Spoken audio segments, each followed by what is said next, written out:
What's up, everybody? Welcome back to another episode of Road Talk. And today, guys, I will be talking about chapter 1022 of One Piece.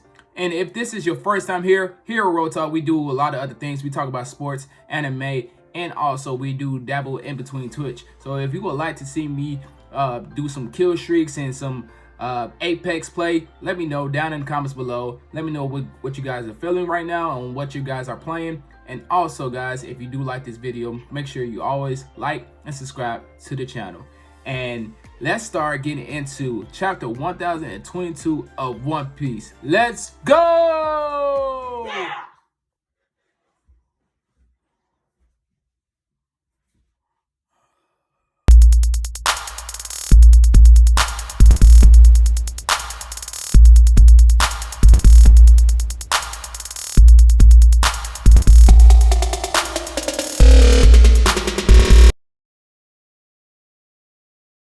This chapter starts off with a quick review of comparing the numbers between the Straw Hat Alliance compared to Kaido's army. Kaido's army was up to 30,000, compared to Luffy's side that was only 5,000. So you know how big those odds are compared to 5,000 to 30,000. That's a big number difference. Just imagine any type of war that you're having. That's a huge number difference. But thanks to Otama, we have slowly manage that gap difference, and it's more smaller now.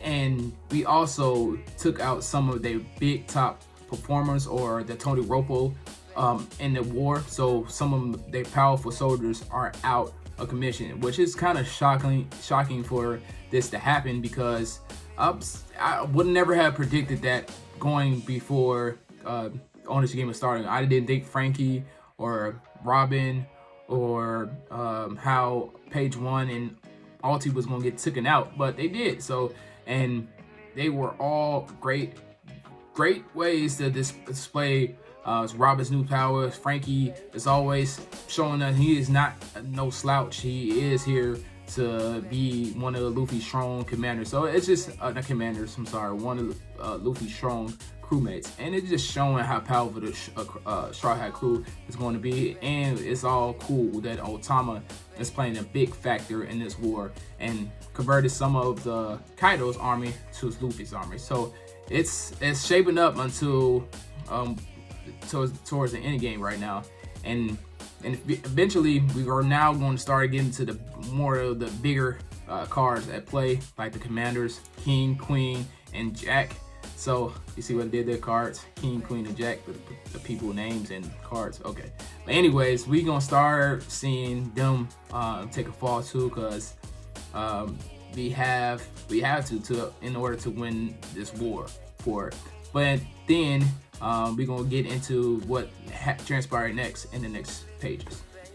And that's more of a review of what has actually happened off Onigashima Island. We have 15 minutes between Onigashima falls on top of Wano, and that's going to leave a big devastation to the whole Wano Island. Just imagine an island falling on an island, and that's not going to be good for anybody. So we have 15 minutes before that happens, and we can see that Luffy is looks like he's gearing up, or he is full with energy at the moment, and he's look like he's ready to get back into the fight. So that was a good recap. No picture of Momonosuke. We don't know what Momonosuke is doing at this moment. Maybe he is actually getting used by that ripe fruit, and it's getting him to be older.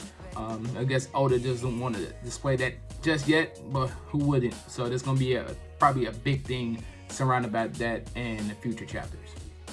And guys, if you read the chapter of 1022, how do you feel about Raizo and Fukurokuju fighting? To me, it's where the chapter failed to me a little bit, because it was just real slow, and it just didn't have no impact for me as Raizo as the character and Fukurokuju as the character. Fukurokuju is a nobody. He barely has any I don't think weight into this whole thing as well. Raizo does, but he's fighting against somebody that doesn't have no weight to it. So, and Raizo does make a good points about his his vow and honor to the rightful Odin person, the person that's supposed to be ruling Wano.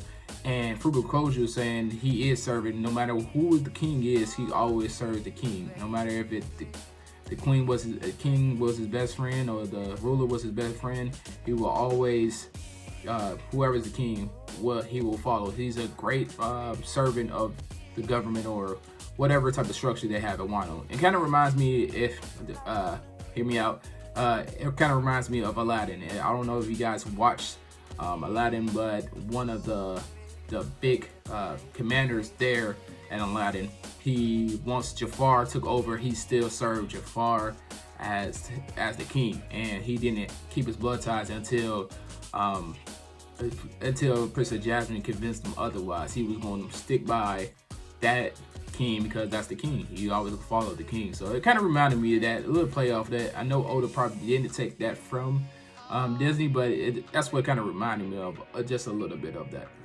Previously, I just spoke about going against some of the commanders, and it looks like right now on the next page that we can see like a little glimpse of that. It looks like Dogstorm is still alive and still battling Jack, but there's no picture of Jack at the moment. But that is a pretty good thing, even though Jack is kind of very severely wounded from his previous fight with all the samurais, and especially on a Sulong, when Dogstorm and Cat Viper went Sulong. He's still alive, but he's kind of weakened at this moment, and Dogstorm was fighting against him at this moment. It's pretty cool to see that Dogstorm is able to go, but I still don't feel like Dogstorm is enough to finish him off, because he couldn't even finish him off back on Zou. So I feel like somebody else, maybe Jinbei, since Jinbei finished off Who's Who, and it was shown now in the chapter that Who's Who is completely out.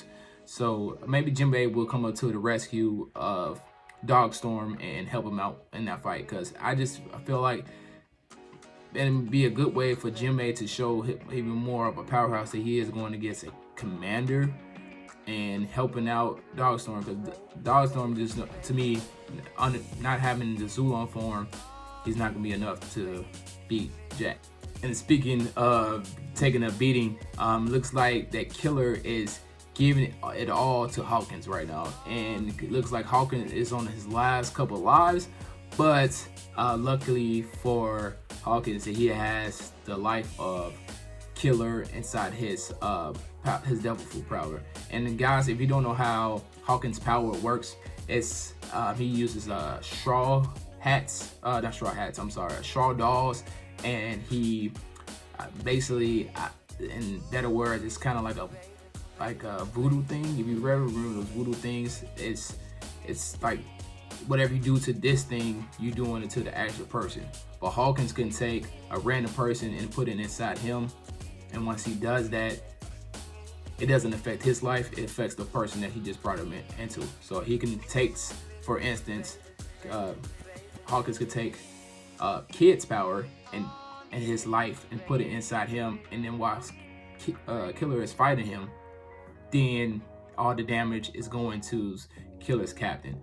So that is a big obstacle Killer is going to have to take to fight Hawkins about that. Only person I can ever see that can find a way around that is maybe Law, because Law has the room capability and where he can switch in things out with his hands. He can just teleport something into his hand if it's inside his room circumference. So maybe Law will help out, but right now I don't see how Killer is going to get out of this situation of not hurting his captain. But Killer does seem like he's ready for it, because he says he likes how Hawkins is playing right now in this fight. And speaking of stars taking the stage, this next couple of pages we see King and Queen with a full cool looking spread. It is pretty cool. If they had that colored, I would even love that a little bit more about how cool they are looking. But nonetheless, it's showing that the King and Queen looks like they had the upper hand at the moment. King and Queen is looking for Zoro, and while they're looking for Zoro, we can see that Sanji is on the ground looking very tired, because he is just got finished trying to battle both of them at the same time, something that Marco was doing as well at the same time too. So I'm a Zoro guy, y'all already know. So however Zoro feels about Sanji, that's exactly what I feel about Sanji. But anyway, that is a great feat for Sanji, being able to tango with two commanders all at once. And then we get to look at Marco as well too. Marco looked like he is on his last couple not breaths, but he look like he's ready to just be knocked out now, because he's on his last legs and he's running out of stamina. And it doesn't look good for them in that situation, and especially since King and Queen finally found Zoro. They see what Zoro is at, but Sanji wasn't going to give up his Nakama or his friend for nothing. And he came in, he was like, I'm gonna come to save you. And he came in and he gave King a Queen a good little kick, but it wasn't enough. Next thing you know, Beam was getting shot at Zoro still, and lucky for the Straw Hat Alliance that Marco had a little bit more energy left. And then after Marco blocked that laser beam or beam or whatever type of weapon that Queen was using, he basically says the title of the chapter, and he said, get ready, here comes the stars of the stages. They are coming on the stage right now at this moment. And that's none other because Zoro was previously very wounded, but lucky for him, he has a best medical doctor on the entire One Piece world camp there to help him get better. And since he had that shot in his arm, or in his face, I should say, that Zoro is now ready to get back in the fight. And we can see Zoro breaks through his wraps, and he comes in and he helps out Marco with that beam. And now Zoro and Sanji are teaming up. And guys, if you know anything about One Piece and you ever seen when Zoro and Sanji squash their beef, it's something magical to see. Like Zoro and Sanji squashing their beef to go fight something, it just makes it more serious of the situation, and it gives them a more hyped up moment, because you know when they two are about to do something together, it's gonna be worth it. And then you can even see that Zoro even tell Sanji, like, hey Sanji, if we beat these two, we can start to see a glimpse of Luffy becoming the king of pirates. So it's basically true, because if they beat any of Yonko's crew with their crew, like they take over, it basically washes out a Yonko, and they become even a stronger Yonko. So, and then especially since they have two Yonkos at this very war, so that's even more impact for Luffy in the near future. And it looks like Luffy is definitely going to become pretty soon, maybe I don't know how much longer, but it's definitely gonna be sooner than later that Luffy finally will become the king of the pirates. And that's it for my review, guys. Some of the things I did enjoy is just the Sanji and Zoro thing, about them working together and taking that difference in fighting against King and Queen. And I can't wait to see how that's gonna work out for Zoro and Sanji. Do Zoro has any more moves? With Sanji using Germa 60s Germa technology to help him fight in this war? Because we have not seen it yet in to fight with. We've seen Sanji stuff around real quick, but we haven't seen him actually use any new weapons, and we haven't really seen a good strong combined attack or a attack really from Sanji at the moment. So I'm just curious of how that's gonna play out. And last thing I do wonder about is where is Drake? Drake. Yeah, where is Drake at? I have not seen Drake in the last basically 20 chapters. I don't know, but probably 15 chapters. I have not seen Drake. I wonder what he's up to, and I wonder also what's up with the other samurais that are on the Oden samurais that is on Shigimo. What are they up to at the moment too? Because I'm pretty sure they have to have something up their sleeves to help out this war too. And the last thing, sorry, I know I said that once, but I'm gonna say it one last thing is Cat Viper is also helping out right now. Still in the war, he's still alive and he's still kicking. I guess Cats really does have 9 lives, and he is helping out to fight Pedo Spredo. And Pedo Spredo was aiming to attack Sanji, but lucky for Sanji, Cat Viper was there to hit and knock off Marco and knock his name off, so it wouldn't be able to hit Sanji. But Cat Viper is still in play. Maybe Cat Viper, after he done with Perospero, he can go help out with Dog Swarm.